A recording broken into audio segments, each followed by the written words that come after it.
नमस्कार दोस्तों, आज का जो हमारा विषय है वह है ये 11 बातें आज हम आपको बताएंगे जो आपको ध्यान सिमरन नहीं करने देती, उसमें बाधक बनती हैं। तो इन 12 जो आपकी 11 बातों का आपने ध्यान रखना है ताकि आपका भजन सिमरन सही से हो, उसमें ये बाधक ना बने। तो इन विशेषकर इन चीज़ों का आपने हमेशा ध्यान रखना है ताकि कोई भी गलती ना हो जिससे आपका ध्यान भजन कम हो जाए या ख़त्म हो जाए। दोस्तों, आप सभी का हम स्वागत करते हैं अपने चैनल में आत्मा से परमात्मा का सफ़र। दोस्तों, अगर आप हमारे चैनल पर नए हैं तो चैनल को सब्सक्राइब कर लें ताकि जो भी हम अध्यात्म के विषय पे वीडियोस आपके लिए बनाते हैं वो आप तक हमेशा पहुंच सके और आप भी अपने अध्यात्म जीवन में आगे बढ़ सकें। और वीडियो को ज़्यादा से ज़्यादा लाइक कर दें ताकि और भी व्यक्तियों को इनका लाभ पहुंच सके।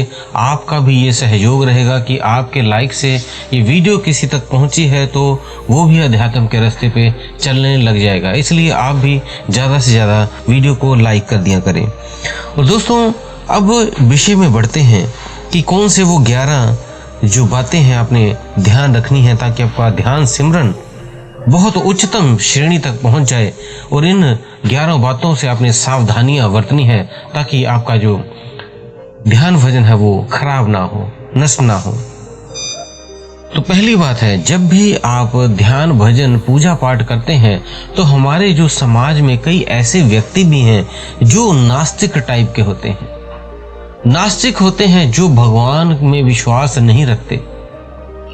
वो इसे मानते हैं कि ये एक तरह का भगवान, जो ये सृष्टि सब कुछ ये साइंस के सिस्टम से चल रही है।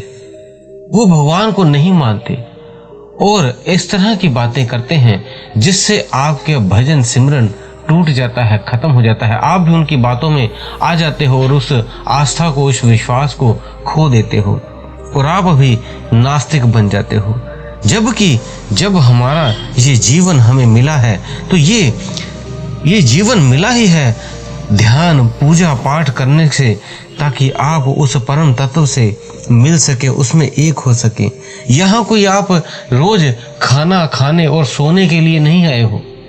आपका जो विशेष कार्य है वो है उस परमात्मा तत्व की प्राप्ति करना, स्वयं को जानना। यही आपका मेन मंतव्य है, गंतव्य है आपका इस जीवन का। तो इसलिए इन चीज़ों को पहले आपने, जो भी आपके इष्ट के प्रति, जिसको भी आप मानते हो, देवी देवता को मानते हो, किसी गुरु को मानते हो या किसी आप विशेषकर किसी सिद्ध को मानते हो, तो ध्यान रहे उसके विषय में अगर कोई आपको गलत बोले तो वहाँ से उठ के चल जाए। वहाँ पे निंदा ना सुने, उस अपने गुरु की, अपने इष्ट की निंदा ना सुने। दूसरा है, जो आप भोजन करते हैं तो हम सुबह सुबह जब ध्यान करते हैं या रात्रि को ध्यान करते हैं तो उस समय सुबह का तो हम बिना भोजन किए ही ध्यान वगैरह करते हैं, पूजा पाठ करते हैं। ऐसे ही रात को सोने से पहले आप ध्यान करते हो जिसमें आपके भोजन का कम से कम 2 घंटे का गैप होना चाहिए। और जब आपने ध्यान साधना शुरू कर ली है तो कोशिश करें भोजन को कम खाएं, क्योंकि ज्यादा भोजन ठूस ठूस के अगर खा रहे हैं तो आप ध्यान सिमरन में ज्यादा देर नहीं बैठ पाएंगे। शरीर में आपके आलस्य भर जाएगा और शरीर में भारीपन रहेगा, बना रहेगा। इसलिए उतना ही खाएं जितना आपको शरीर के लिए जरूरी है, वो भी उससे भी कम, जिसे हम अल्पाहार कह देते हैं। और भोजन भी अपने सादा खाना है। कोई तामसी भोजन तो आपने छूना ही नहीं है, जैसे मांस, मदिरा, इनका कोई सेवन नहीं करना है। सादा भोजन, सिंपल भोजन आपने खाना है। ये जो आजकल अलग अलग तरह के चाइनीज फूड, जापानी फूड, इस तरह के कई फूड आ गए हैं, तो ये फूड आपने नहीं खाने हैं। सात्विक भोजन खाना है, सिंपल दाल रोटी खा लें या फल खाएं, सलाद खाएं, ये सिंपल खाना है। इसी को ज्यादा से ज्यादा अपने भोजन में आप रखें। ज़्यादा मसाले, तड़क भड़क, इन चीज़ों से दूर रहें। सादा सिंपल खाना खाएं, खिचड़ी खाएं, रोटी खाएं, सिंपल सब्जी खा लें, मसाले कम वाली।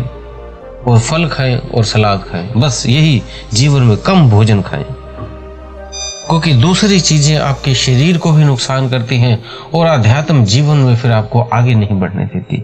इसीलिए सिंपल खाना, जो पहले हमारे साधु संत होते थे वो बहुत कम आहार खाते थे और फल वगैरह का ही सेवन करते थे, उसी तरह आप भी उस तरह के जीवन में आप भी उतरें। और सोने का जो समय है वो एक निश्चित कर लें, उतने घंटे की ही नींद लें। 6 घंटे बहुत हैं, 6 से 8 घंटे नींद के लिए, इतनी देर तक आप सो जाएं तो बहुत है। कई व्यक्ति क्या होता है, ज्यादा देर तक सोते रहते हैं, रात को भी सो जाते हैं, दिन में भी सुबह लेट उठते हैं, दोपहर में भी सो जाते हैं। तो ये अगर अधिक सो रहे हैं तो आप अपने जीवन का आधे से ज्यादा जीवन तो पहले ही सोते हैं। अगर आप नॉर्मल लाइफ देखोगे तो हर व्यक्ति अगर 12 घंटे जाग रहा है तो 12 घंटे या 10 घंटे वो सोता रहता है।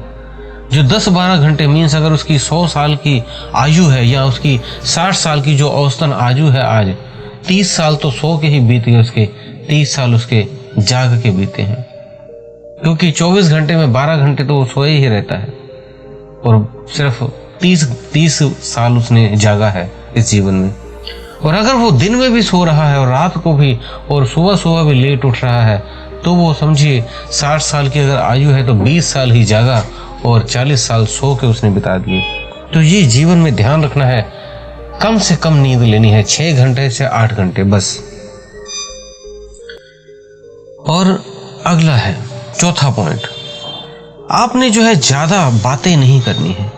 कई व्यक्ति बहुत बातूनी होते हैं, आप उनके पास अगर जाके बैठ जाएंगे, आप कम बोल रहे हैं, मौन रहते हैं, क्योंकि एक साधु, एक संत स्वभाव वाला व्यक्ति, एक साधक, वो कम ही बोले, शांत ही रहे, मौन ही रहे, तभी अच्छा रहता है। क्योंकि ज्यादा बोलने के पास अगर जाके बैठ गए तो वो अलग अलग तरह की गप्पे मारेंगे, कुछ आपसे भी किसी की बातें, निंदा चुगली निकल जाएगी और वो भी आपको बातें बताएगा, आपके जो विचार में परिवर्तन आ जाएगा। तो वो निंदा चुगली सुनकर आप भी कुछ तीखे शब्दों का प्रयोग करोगे, किसी गलत वाणी का प्रयोग कर दोगे, तो वो जो गलत शब्द होंगे वो भी एक तरह का कर्म बन जाता है। किसी को आपने जाना नहीं लेकिन वैसे ही उसके प्रति गलत शब्दों का प्रयोग कर दिया तो वो गलत कर्मों में गिने जाते हैं। इसलिए ज्यादातर कोशिश करें मौन रहे, गप्पे जहां निंदा चुगली हो रहा है, क्योंकि कुछ औरतों का भी ऐसा ही विषय होता है। वो जब एक औरत दूसरों के साथ मिलती है तो वो एक दूसरे की निंदा चुगली ही ज्यादातर करती हैं। मेरी सास ने वो कहा, मेरी बहू ने वो कहा, मेरे उसने ये कहा, तो इस तरह से कई बातें हो जाती हैं। मेरी देरानी ने ये कहा, मेरी जेठानी ने ये कहा, इस तरह से वो आपस में निंदा चुगली करते रहते हैं। लेकिन ये करना आपके अध्यात्म जीवन को पीछे धकेलेगा, नीचे ले जाएगा, ध्यान सिमरन को आपको पीछे धकेल देगा। इसलिए ऐसा नहीं करना है। ज्यादा से ज्यादा कोशिश करें मौन रहें, शांत रहें, ताकि आपके भीतर एकाग्रता बढ़े। और पांचवा है, क्रोध जब भी आए उस पर ध्यान रखना है। आपके भीतर ये जो क्रोध है एकदम प्रचंड रूप लेता है, जिस वजह से आप कई गलत कार्य कर देते हैं और बाद में पछताते हैं। कई व्यक्ति कई गुस्से में आके किसी को मार देते हैं और काफी दिनों में उसकी सजा या इस तरह के कई दुख या बाद में वो तकलीफों को सहन करते हैं। तो ध्यान रहे, क्रोध में हमेशा कार्य जो भी करोगे आप गलत होगा। इसलिए जब भी क्रोध आए तो उसको देखें साक्षी भाव से और उस पर कंट्रोल करें, उस पर ज्यादा उत्तेजित ना हो, नहीं तो हमेशा गलत डिसीजन होगा और ध्यान साधना से आपका पीछे हो जाएंगे, ध्यान साधना आपकी छूट जाएगी, उसमें ध्यान साधना में मन कम लगने लग जाएगा। और छठा है मजाक करना। कई बार क्या होता है, हम अपने दोस्तों, मित्रों में, सहेलियों में जाकर बैठ जाते हैं और मजाक करने लग जाते हैं, एक दूसरे का मजाक करने लग जाते हैं, कुछ अश्लील शब्दों का भी प्रयोग करने लग जाते हैं, कुछ गालियों का भी प्रयोग करने लग जाते हैं। तो ये अध्यात्म जीवन के लिए हमारे हानिकारक है। उस समय तो हमें हंसी मजाक अच्छा लगता है, लेकिन वो आपको अध्यात्म जगत में पीछे खींचता है। इसी क्योंकि आपकी जुबान साफ नहीं रहती, फिर खराब होने लगती है। अपवित्र शब्द, अपवित्र बातें आपके दिमाग में घर करने लगती हैं। और सातवां है, जो भी आपके नजदीक आसपास कई मच्छर, सांप, कीड़े मकोड़े, जानवर, कुत्ते, बिल्ली, बहुत से चिड़ियां, पंछी रहते हैं, तो उनको कभी भी कष्ट ना पहुंचाए। ना तो किसी इंसान को कष्ट पहुंचाए और ना ही किसी को, जानवर को, किसी पशु पक्षी को नुकसान पहुंचाए, क्योंकि हर एक के भीतर वो परमात्मा है। कई साधु संतों के जब वो सोते हैं तो उनके कोई मच्छरदानी नहीं होती, मच्छर लगते हैं, लेकिन वो किसी मच्छर को कष्ट नहीं पहुंचाते। कई जंगलों में रहते हैं, वहां कई सांप बिच्छियां रहती हैं, लेकिन वो किसी को नहीं कुछ कहते।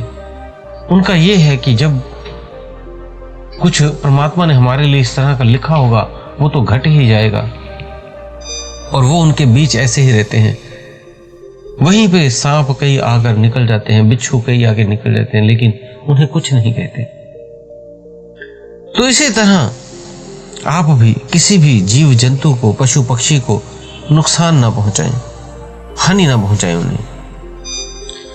आठवां है, आपने हमेशा ध्यान रखना है आपके ऊपर काम देव का असर ना हो पाए।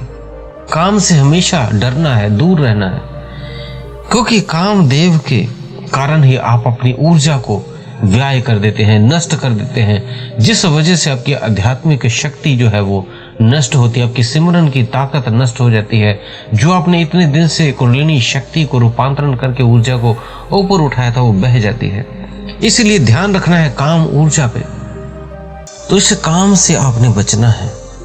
जो ये काम है ये समझो सांप से जैसे हम डरते हैं कहीं ये डंक ना मार दे, ऐसे ही आपने इस काम से भी डरना है कि ये मुझे डंक ना मार दे और आपकी अध्यात्म शक्ति को, अध्यात्म पूजा पाठ को पीछे की तरफ न धकेल दे। इसलिए इससे भी उसी तरह डरना है जैसे सांप से डरते हैं। और 9वां पॉइंट है, जो आप कई व्यक्ति एक दूसरे की निंदा करते हैं, तो अगर आपकी भी कोई निंदा करता है, चुगली करता है, तो बहुत अच्छी बात है। लेकिन जब आप सुनते हो तो आपके भीतर क्रोध उत्पन्न हो जाता है। लेकिन एक बात याद रहे, जब भी आपकी कोई निंदा चुगली कर रहा है, आपको नीचा दिखाने की कोशिश कर रहा है, तो समझिए आपके कर्म कट रहे हैं, आपके कर्म क्षीण हो रहे हैं। जो आपको बहुत ज्यादा तकलीफें, उस जो पुराने पूर्व कर्म पर जन्मों के कर्म हैं, या इस जन्म के जो कर्म हैं, उनको जो आपने भोगना था, अगर कोई आपकी निंदा चुगली कर दे तो समझिए वो आपके पाप कट जाते हैं, आप उन कर्म बंधनों से छूट जाते हो। इसीलिए कई संतों ने भी कहा है, निंदक जिए जुगो जुगो, कई निंदकों को निंदक नियरे राखिए, ऐसे कई शब्द हैं कई। तो ये काफी कड़वी सच तो होता है कि हमें कहीं कड़वाहट भरी दवाई पिलाई जा रही है, कैसे सहे, लेकिन अगर आप सह गए तो समझिए बात बन गई। बिना कर्म काटे ही आपके कर्म कट रहे हैं, बहुत अच्छी बात है ये। और अगला है 10वां, आलस्य ने आपने जो आलस्यपन है उससे ना भरें, क्योंकि यदि आपने आलस्य को धारण कर लिया तो भक्ति भाव पूजा पाठ नहीं होगी। इसलिए ध्यान रहे, आलस्य से दूर रहें। 11वां है, जो आप ध्यान पूजा पाठ साधक हो जाते हो, तब आपको अपने ऊपर के वस्त्र पहने हुए उनका कुछ मोह नहीं रहता। आपको सादा कपड़े मिल गए, कुर्ता पैजामा मिल गया, धोती मिल गई, वही बहुत है। जरूरी नहीं हमें बहुत अच्छी शर्ट चाहिए, बहुत अच्छी पैंट चाहिए, और अच्छे जूते चाहिए, अच्छी बेल्ट चाहिए, अच्छे कोट चाहिए, अच्छी पैंट चाहिए, कोई मतलब नहीं। इससे वो स्वतः ही छूट जाता है। उसके लिए ये चीजें मायने नहीं रखती। कपड़े जूते ये तो दिखावा इस शरीर के लिए है। वो जब आंतरिक रूप से ध्यान भजन करने लग जाता है तो उस तरफ बढ़ जाता है, तो इसकी तरफ उसका ख्याल भी नहीं जाता। जो कपड़े मिल गए वही सही है, सादे कपड़े, बस उसी में गुजारा। क्योंकि जितने ज़्यादा ये शौक करेंगे तो उतने ज़्यादा बाहर मुखी हो जाएंगे और बाहर की दुनिया को दिखाने के चक्कर में आप आंतरिक जो ध्यान भजन था उससे दूर हो जाएंगे। इसलिए बाहरी दिखावा नहीं, सिंपल रहें, ताकि आपसे कम ही लोग बोलें और कम ही बात हो और आप मौन रहें और उस ध्यान स्थिति में ज़्यादा से ज़्यादा बने रहें। तो दोस्तों, उम्मीद है दी हुई जानकारी से आप संतुष्ट होंगे। फिर भी कोई आपका प्रश्न है तो आप हमें कमेंट बॉक्स में कर सकते हैं। और इसी के साथ अगर दोस्तों हमारे अपने फेसबुक और इंस्टाग्राम को फॉलो नहीं किया, डिस्क्रिप्शन बॉक्स में उसका लिंक दिया है, वहां से जाकर कर लें। इसी के साथ हम विदा लेते हैं। धन्यवाद।